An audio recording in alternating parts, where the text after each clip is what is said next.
Hello. तर आज आहे आमचा सेकंड डे इन गुजरात. तुम्ही लास्ट मिनी ब्लॉगमध्ये बघितलं असणार आहे की आम्ही लेट नाईट ॲनिव्हर्सरी सेलिब्रेट केली.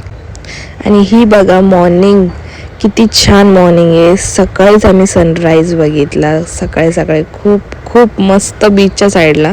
त्यानंतर आम्ही कपडे चेंज केले, नाश्ता केला, थोडीशी फोटोग्राफी केली. आणि आमचा आजचा प्लॅन होता की आम्हाला रन ऑफ कच्छला जायचं आहे. थोडा गाडीचा इश्यू येत होता, बट त्याला ॲडजस्ट करून आम्ही पोचलोच रन ऑफ कच्छमध्ये.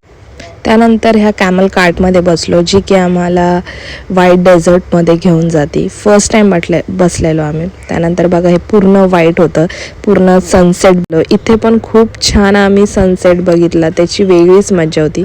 त्यानंतर थोडं म्हटलं की टेंट सिटी आहे तिथेच, तर तिथे थोडंसं मार्केटमध्ये फिरावा, तर तिथं फिरलो. त्यानंतर खूप रात्र झालेले आणि आम्ही निघालेलो. तुम्हाला व्लॉग आवडला असेल तर नक्की सबस्क्राईब